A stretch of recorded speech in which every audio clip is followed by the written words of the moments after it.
Welcome back to season 2 of the Beauty of Our Dreams podcast. This season, we've got even more bumper interviews and topics, and I'm so excited to share them all with you. Today, we're going to be talking about setting your goals and your intentions.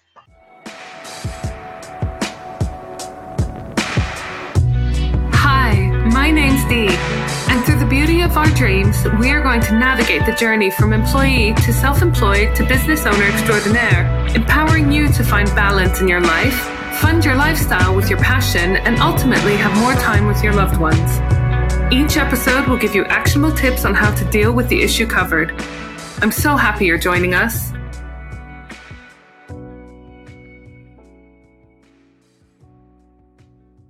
Today, I want to talk to you about goal and intention setting, the difference between the two, how they interact, and how to actually achieve your goals once you set them. So the difference between goals and intentions can be a bit tricky to sort of figure this out. But basically, goals are focused on the future. Goals are things you hope to achieve. You normally, you might have a date that you want them to be achieved by. You might have a plan for them. And the intentions are sort of in the present moment, how you want to achieve those goals. What feeling do you want to have while you're working on these goals? How do you plan Goals to are go about a destination or a specific achievement, and intentions are lived each day. Goals are external achievements, and intentions are about your relationship with yourself and others. So the second thing I want to talk to you about is breaking down your goals so that they are achievable. So first of all, I would recommend breaking them down into different categories. So for example, I like to use household goals. Do you have work you want to do around the house, or do you want to declutter? Do you have a renovation project that you want to sort of get started? I also like to have a category for further education goals. Do you want to go back and do that degree or do it online? Are there some online courses that you have in mind? Is there some evening classes that you think would be quite interesting? What are you doing in terms of further development for yourself? Quite tied quite closely to that is self-care goals. So you might have a separate category for this. This might be, a fitness regime or a yoga regime, or it might be that you want to go get a massage at least once a month, or treat yourself to a spa day every 3 months. Maybe it's that you go for a walk every single day at lunchtime. And then I like to have the categories of business goals and money goals. You may decide to have them combined. I prefer to have them separated out because I think of my money goals as sort of my personal as well as work budget. And then the business goals are sort of just work related. So business goals might be, do you want to get a new client a month? Or do you want to sell X amount of products? Or do you want to be better at setting your work boundaries? Money goals, do you want to pay off X amount of your debt? Or do you want to make a lump payment off of your mortgage? Or do you just want to live debt free? Or do you want to just be able to have an income that's higher than your expenses? Whatever goals you might have, try to think of a couple for each of these categories, because they're quite nice to sort of have a few things to be working on at the same time. And I don't want you to feel overwhelmed, because I will be talking to you about how to not feel overwhelmed. Because the next thing, once you've got some ideas of your goals, is to make them SMART. Now, some of you might have heard this in different areas of your life, but SMART goals, SMART objectives are basically specific, measurable, attainable, relevant, time-based. I'm going to start with the A here when we're talking about this. Attainable, meaning achievable, meaning realistic. So whatever your goals are, just please make sure that they are achievable, because you will not benefit at all from setting a goal that's completely unachievable. Because what will happen is that you will feel disheartened when you are struggling to achieve it. What you might want to do to work around this is have a good, better, best goal.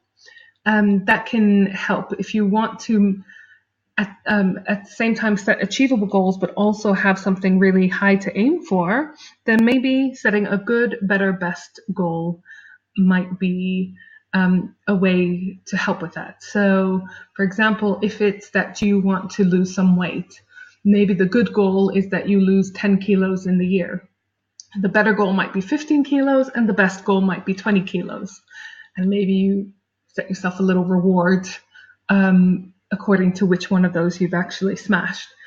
So just bear in mind to make your goals achievable. So that's the A. SMART, the S stands for specific.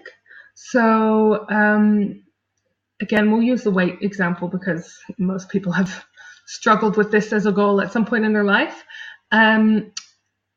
Don't just have a goal that says you want to lose weight. Be specific about how much weight you want to lose. Because otherwise, how do you know if you've achieved your goal or not?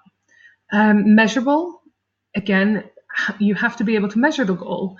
So to make sure that you're staying on track, to make sure you're hitting your milestones. Relevant, it's pretty obvious. Is it actually what you want to achieve? Is that the main problem? Is it that you want to lose weight, or is it that you want to build muscle, or is it that you want to actually go down a dress size, which is not the same as losing weight, because as we know, muscle weighs more than fat. So you might stay the same weight and still be able to lose a dress size if you focus on muscle building. And time-based, this is key. This is one of the things that I bang on about all the time, is having a deadline or having milestones where you're checking if you're on target or not. So for example, if your goal is to lose weight, the SMART goal would be to say something like, I want to lose 2 kilos a month for the next 6 months by eating well and going to the gym at least 2 times a week. So there you have a lot of things that are measurable. You're not just saying what your goal is, you're breaking it down into specifics, so they're measurable. You're setting times to it, and you're saying how you're actually going to do it. That's part of the attainable part as well. How are you actually going to do it? It's all fine and dandy setting a New Year's resolution, for example, to lose weight, but you have to have a plan. So then what I recommend as well, once you set your goals for all these different categories, once you've made the goals SMART, that's specific, measurable, attainable, relevant, and time-based, the next step is to schedule each bit. So you've already got the time in there. You know what your milestones are. You know how much you want to lose per month, and you know how you want to do it. So the next step would be to schedule in all of your gym classes or your gym sessions so that they actually happen. You put them in your diary like they are any other appointment with a client or whatever. They are not changeable unless it's in case of emergency. And you schedule in your to-do list a monthly weigh-in session. So you treat it like how you probably treat work-related things, very organized with your deadlines that you meet. If you, for example, wanted to have more me time, more self-care time, the SMART goal version of that would be, I will have a massage once a month and go to yoga once a week. And again, I would suggest in that case, to make it actually happen, is to schedule your massages for the next 3 months, for example, and then schedule your weekly yoga classes into your diary. Like I said, in the same place that you save your appointments with your clients. And that is the level of importance you place on your sessions at the gym or yoga or whatever. If your goal is, for example, to earn more money, then your SMART goal will be, I will increase my income by 10% over the next 3 months by doing 1 new product launch and running a promotion. So there you go. You have measurable amounts. You have, hopefully those numbers are based on an attainable amount. They're relevant, they're time-based, they're specific.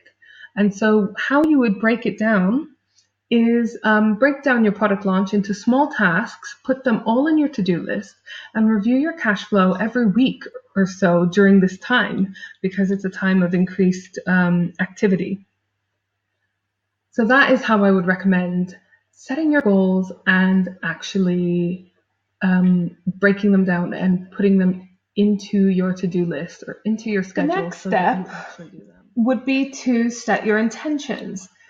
How do you want to actually achieve these goals? With what mindset?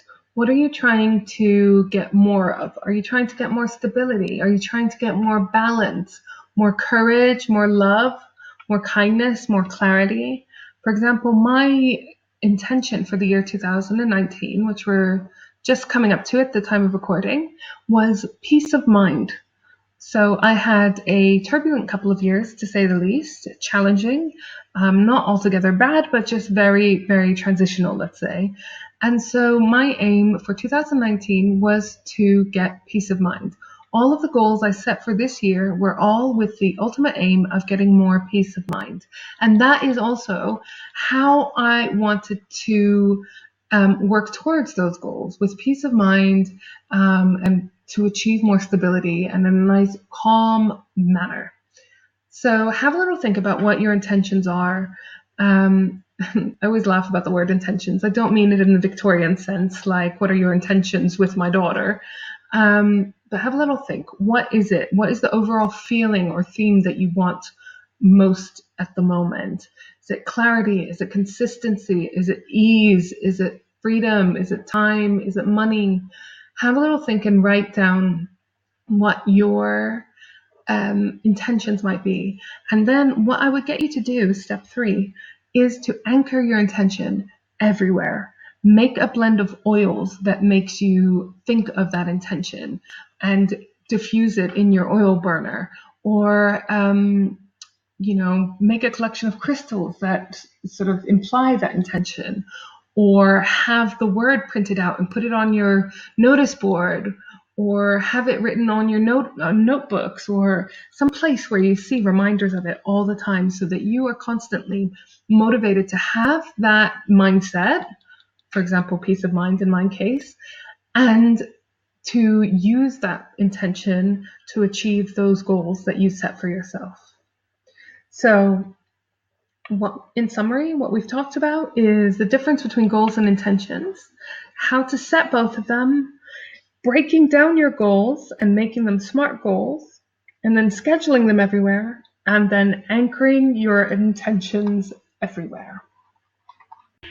Next week, we're going to have the amazing Emma Hands from Hand Serenity, who is going to be talking to us about Reiki and different techniques that you can use to help you in your everyday life. See you then. Giving up your day job could be the best thing you ever do. Make sure you join us next time on the Beauty of Our Dreams podcast. Thanks for listening.